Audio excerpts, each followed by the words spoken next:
느헤미야 4장 1절부터 5장 5절 말씀까지 앉으시 교독하겠습니다. 산발랏이 우리가 성을 건축한 다음을 듣고 크게 분노하여 유다 사람들을 비웃으며 자기 형제들과 사마리아 군대 앞에서 일러 말하되 이 미약한 유다 사람들이 하는 일이 무엇인가? 스스로 견고하게 하려는가? 제사를 드리려는가? 하루의 일을 마치려는가?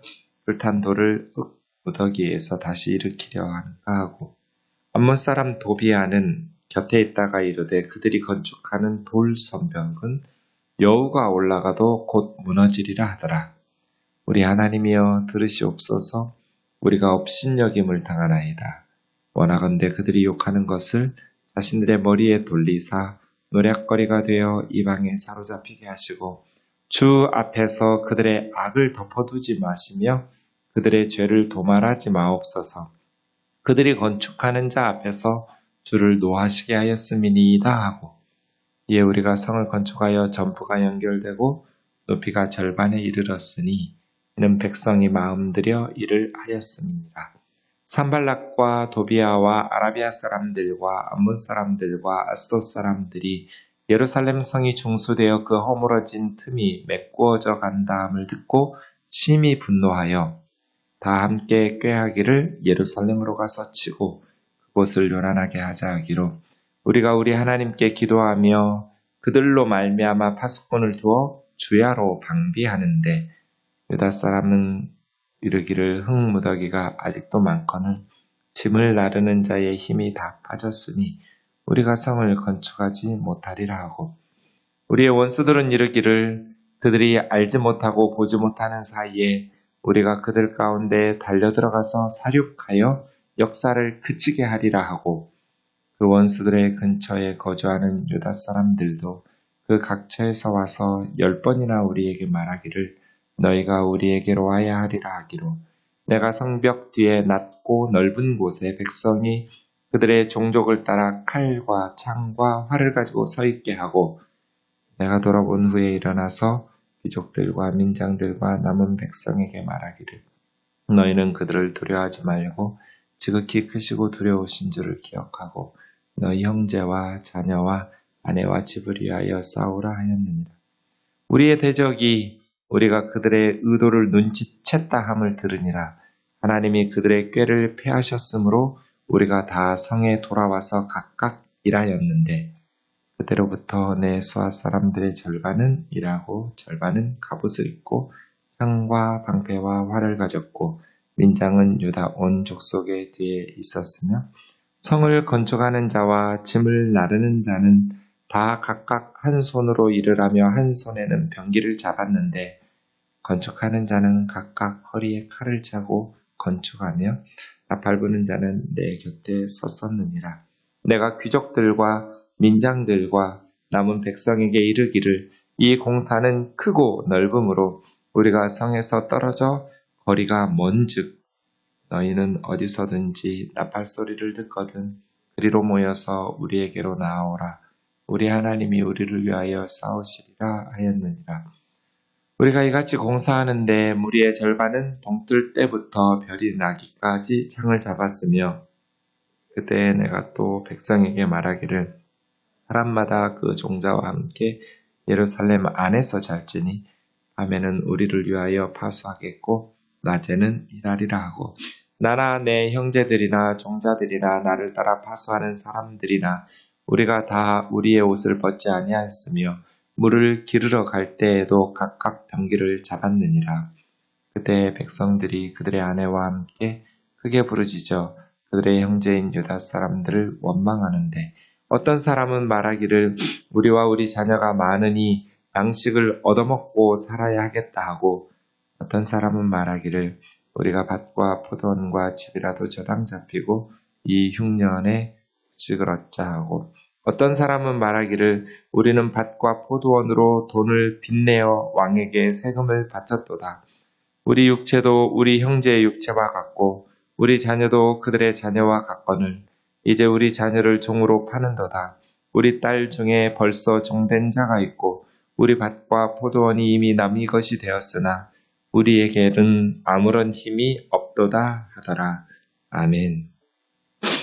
하나님 나라의 역사는 놀이터가 아니라 전쟁터다라고 말한 사람이 포저입니다. 시카고에서 사역했던 미국과 전 세계의 그리스도인들에게 하나님의 말씀으로 많은 유익을 주었던 포저가 한 말입니다. 하나님 나라의 역사는 놀이터가 아닙니다. 전쟁터지요. 그래서 늘 회방하는 자들이 있고 위협하는 자들이 있어요. 이것을 우리가 항상 기억해야 돼요. 예수님도 보세요. 계속해서 공격당하시잖아요. 사역 시작할 때부터 광야에서 사탄의 시험이 있었고 사탄을 제압했음에도 불구하고 순조롭게 평탄하게 사역하지 않으셨어요. 늘 바리새인, 서기관들, 대제사장들, 장로들 그리고 많은 사탄의 공격들이 있었죠. 그래서요.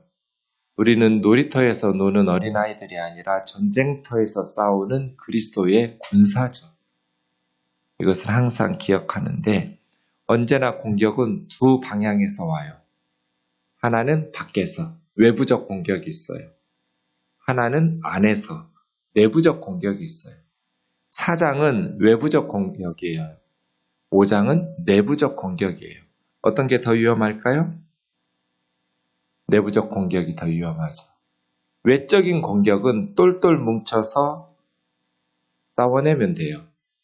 근데 내부의 공격은 똘똘 뭉칠 수가 없어요. 그래서 더 위험해요. 오늘 느헤미야의 사역에도 4장에서 외부적 공격, 5장에서 내부적 공격이 시작됐어요. 외적인 공격은 두 부분으로 나누어서 기록하고 있는데 1절에서 6절까지 그리고 7절부터 23절까지죠. 산발랏 이 사람 2절에 보면 자기 형제들과 사마리아 군대 북이스라엘에서 공격이죠. 산발랏이 우리가 성읍을 건축한다음을 듣고 성벽 재건이죠. 어제 우리 박 목사님 잘 설명해 주신 것처럼 이스라엘 백성들 3차에 걸쳐서 포로 귀환했어요. 1차 포로 귀환한 리더가 누구예요? 수룹바벨. 와서 뭐 했어요? 성전 지었죠. 제2성전. 주전 586년에 바벨론에 의해서 예루살렘 성전이 완전히 불타고 무너졌던 그 자리에 70년 만에 돌아와서 제2성전인 수룹바벨 성전을 지었어요. 그때로부터 80년이 지난 후에 2차 포로 귀환이 있었어요. 누구예요? 리더가? 에스라예요. 에스라는 와서 뭐 했어요? 공동체를 재건했어요. 말씀 가르쳤어요. 어떤 건축한 게 아니에요. 정말 중요한 역할을 에스라가 했어요. 에스라가 온 후에 13년 만에 세 번째 포로 귀환이 있었어요. 우리가 보고 있는 느헤미야예요. 느헤미야는 와서 뭐 했어요? 성전만 덩그러니 있으니까 위험하잖아요. 그 시대에는 늘 전쟁이 있던 시대인데 주변 나라들이 들어와서 또 성전 무너뜨리면 이스라엘 역사는 다 허물어질 거잖아요. 그래서 성벽, 남한산성, 북한산성처럼 성벽을 쌓아서 예루살렘을 지킬 수 있도록 방비하고 있는 거예요. 느헤미야와 에스라는 두 번째, 세 번째 포로 귀환한 사람들은 동시대 사역자예요. 13년 차이니까요.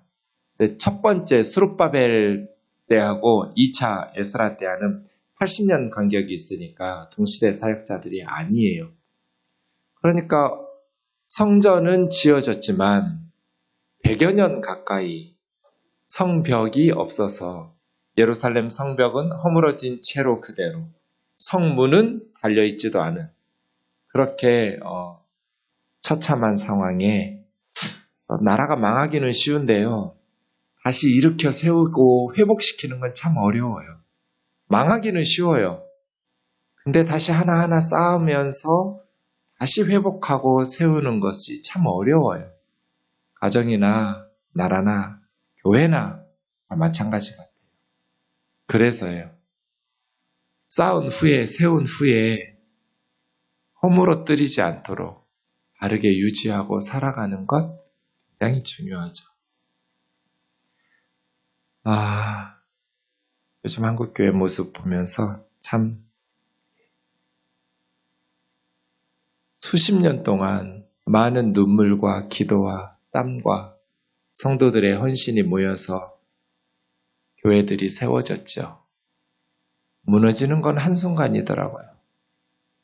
그걸 다시 일으켜 세우려면 다시 수십 년이 걸려요. 그래서 정신 바짝 차리고 말씀 열심히 제대로 배우고 불순물과 찌꺼기가 작은 누룩이 한 주간에 들어가면 시간 문제예요.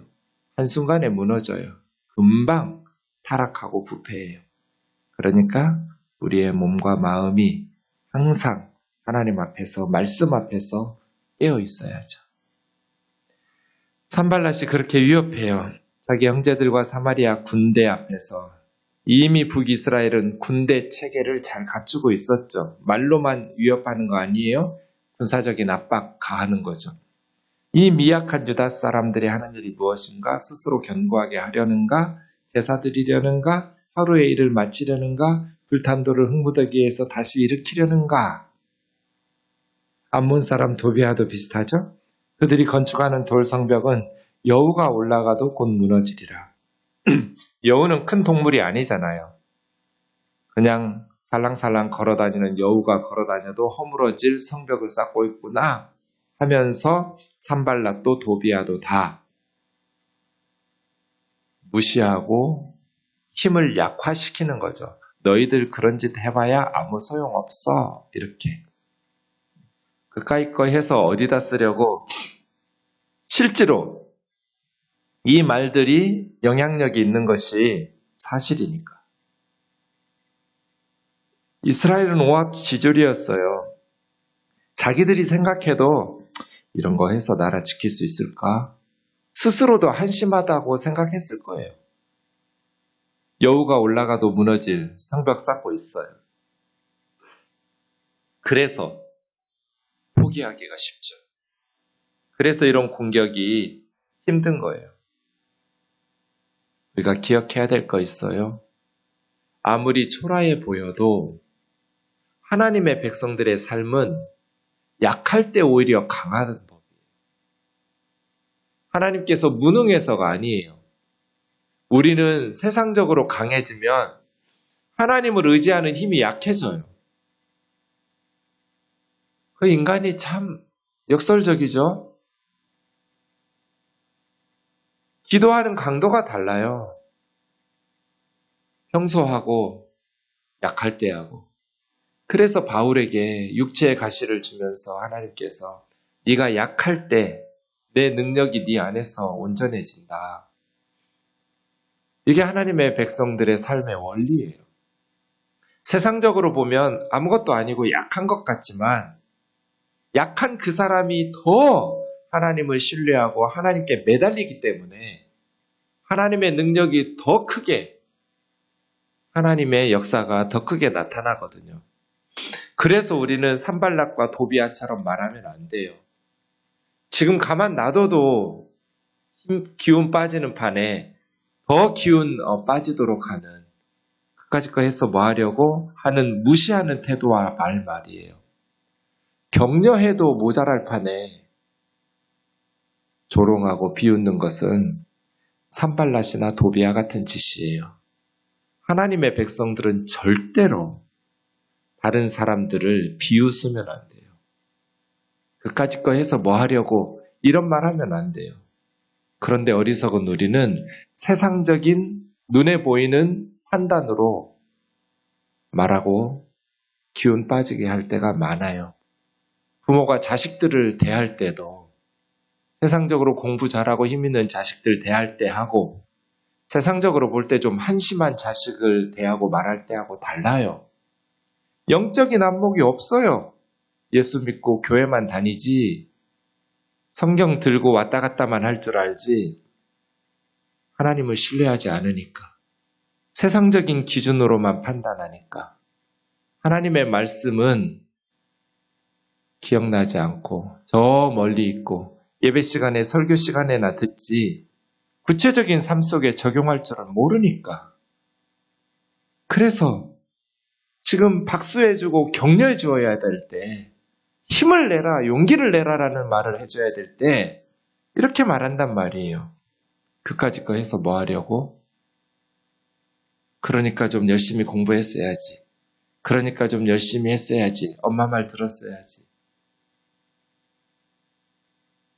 이럴 때 어떻게 해야 될까요? 여우가 올라가도 무너질 거, 뭐 하루면 다 지을만 하겠네. 가장 좋은 방법은 싸우는 게 아니에요. 영적으로 어리석한 사람들, 영적으로 무지한 사람들이 하는 말은 가장 좋은 방법이 무시하는 거예요. 싸움을 걸어올 때 아니거든 하면서 같이 싸우려고 하면 무너지게 되어 있어요. 거기에 에너지와 자원을 다 빼앗긴단 말이에요. 쉽지 않지만 무시하면 돼요. 제가 설교 시간이니까 앞에 한 글자를 안 쓰지. 무시하면 돼요. 그게 최고예요.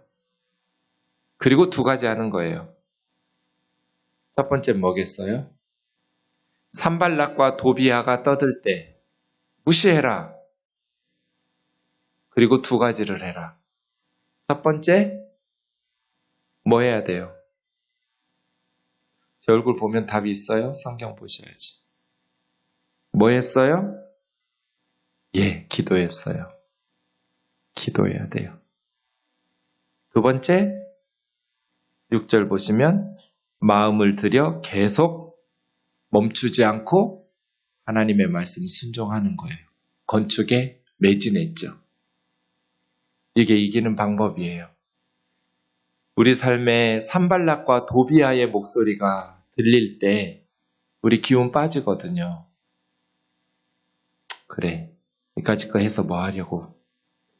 그러면 느헤미야의 성벽은 완공되지 못했을 거예요. 그럴 때 우리는 기도와 마음을 들여서 하나님의 말씀을 순종하는 거예요. 뭐라고 기도해요? 4절이요. 우리 하나님이여 들으시옵소서. 우리가 업신여김을 당하나이다. 네, 이 기도만 하면 돼요. 하나님이 우리 편이시면 누가 우리를 이겨요? 그래서 하나님 들으시옵소서.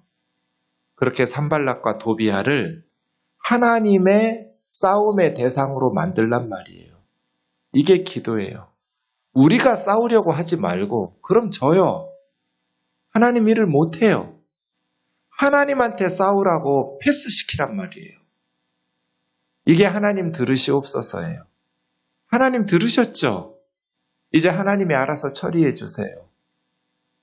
그러면 하나님을 이길 사람은 세상에 없잖아요. 이게 지혜로운 거예요. 여러분을 괴롭히고 여러분을 고통스럽게 하는 사람들이 있으면 자꾸 그 사람하고 싸우려고 하지 말고 하나님께 패스시키는 거예요. 하나님 들으시옵소서. 원하건대 그들이 욕하는 것을 자기의 머리에 돌리사 노략거리가 되어 이방에 사로잡히게 하시고 주 앞에서 그들의 악을 덮어두지 마시고 그들의 죄를 도말하지 마옵소서. 그들이 건축하는 자 앞에서 주를 노하시게 하였습니다. 그래서 성을 계속 공사하면서 전부가 연결되고 높이가 절반쯤 이르렀어요. 백성들이 마음을 들여서 우리가 마음을 쏟아야 될 때는 원수예요? 하나님의 사역이에요? 하나님 하라는 말씀이죠. 하나님의 사역이죠. 가만 보면 너무나 많은 에너지를 원수들한테 뺏겨요. 마음을. 하나님 말씀에 순종하는 데 마음을 들여야 되는데 그 산발락과 도비야 웃기지도 않은 애들한테 자꾸 에너지를 뺏겨요. 어리석은 거죠.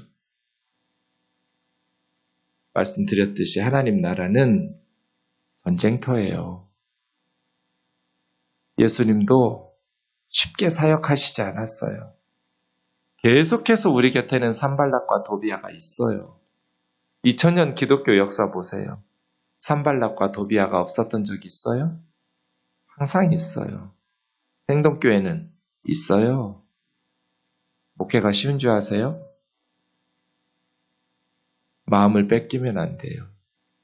그래서 그냥 무시하고 걔는 지서서 기차는 달리잖아요. 우린 그냥 하나님 일에 집중하면 돼요. 7절 2차 공격이에요. 1차 때는 비웃고 조롱만 했어요. 근데 2차 때는 실제적인 위협이 있었어요. 더 많은 사람들이 동참했어요. 이제 산발락과 도비아가 아니라 아라비아 사람들, 요단강 동쪽 사람들이에요. 암몬 사람들, 아스돗은 블레셋의 5도시 중에 하나예요. 블레셋 사람들이에요. 예루살렘 성이 중수되어 허물어진 틈을 메워간 다음을 듣고 심히 분노하여 다 함께 깨하기를 예루살렘에 올라가서 치고 그것을 요란하게 하자. 발악을 하고 있어요. 그때도 어떻게 해요? 우리가 하나님께 기도하고 파수꾼들을 주야로 방비하게 하면서 흔들림이 없어요.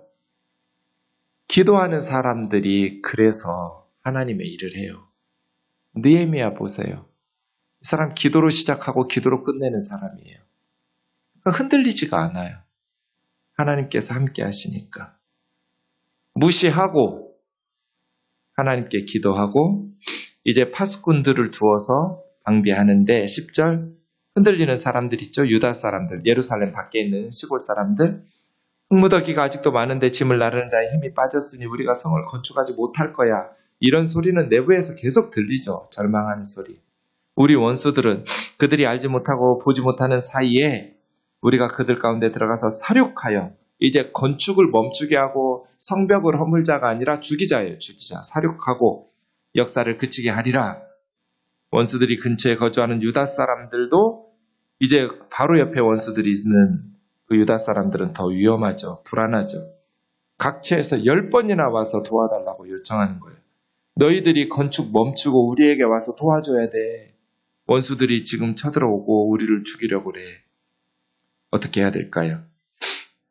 성벽 뒤에 낮고 넓은 곳의 백성이 종족들을 따라 칼과 창과 활을 가지고 서 있게 하고, 그러니까 유대 종족뿐 아니라 많은 종족들, 하나님 나라는 혈통 공동체 아니에요.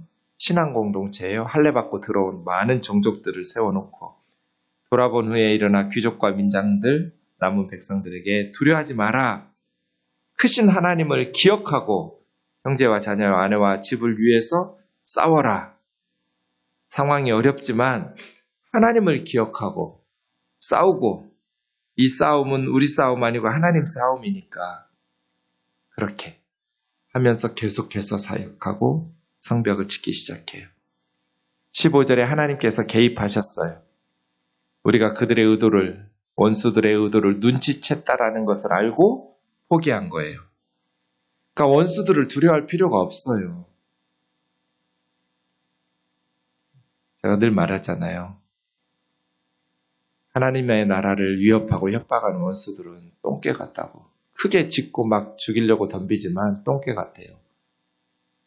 똥개하고 싸울 때는 자세를 낮추고 돌을 집어 던지면 돼요. 다 도망가요. 별거 아니에요. 도망가면 똥개들은 더 덤벼요. 더 쫓아와요. 두려워하면, 무서워하면. 사탄은 똥개 같은 거예요. 그냥 딱 맞서 써서 노려보고 자세 낮추고 기도하고 돌 집어 던지면 쩐백승이에요. 한판 붙어야 될 상황에 15절 보세요. 우리의 대적이 자신들의 음모가 새어나갔다. 유다 사람들이 눈치챘다. 와서 깨끗이 쓸어버리고 공사하고 그러지 않았어요. 포기했어요. 그냥. 그래서예요. 절반은 일하고 절반은 갑옷을 입으면서 방심은 금물이죠. 그렇게 계속해서 한 손에는 일을 하고 한 손에는 병기를 잡고 넓은 지역에서 공사가 시작되니까 나팔 불면 그쪽으로 가서 모여가지고 싸우자 하면서 하나님의 일들을. 22절 낮에는 흩어져서 공사하고 밤에는 모여서 함께 자고, 흩어져서 자면 위험하니까 그렇게 파수하면서 잠잘 때도 갑옷을 벗지 않고 무기를 두지 않고 따로 두지 않고 싸우기 시작했어요. 이렇게 외적인 환란을 똘똘 뭉쳐서 이겨냈어요. 문제는 5장이에요. 그때 백성들이 아내와 함께 크게 부르짖으면서 형제인 유다 사람들을 원망하기 시작했어요. 참 어렵죠. 내일 보겠습니다. 5장 말씀을 기도하겠습니다. 하나님 아버지, 외적인, 내적인 공격들이 늘 치열하게 하나님의 백성들을 위협합니다. 어떤 상황에서도 말씀 가지고 성령의 도우심 힘입어 승리할 수 있도록 인도하여 주옵소서. 산발락과 도비아는 항상 있었고 지금도 있습니다. 안에도 있고 밖에도 있고 우리를 기운 빠지게 하고 세상적인 기준과 판단으로 조롱하고 또 정죄하는 그러한 세력들이 늘 있습니다. 우리 인생에 말씀에 지혜 주셔서 우리도 느헤미야처럼 기도의 사람 되어 승리하게 하시고 우리에게 주신 자원들, 영적인 또 육적인 에너지들을 하나님의 일을 행하는데 마음을 들여 사용하며 지혜롭게 맡겨주신 직임들 잘 감당케 하여 주옵소서. 예수님의 거룩하신 이름으로 기도하옵나이다. 아멘.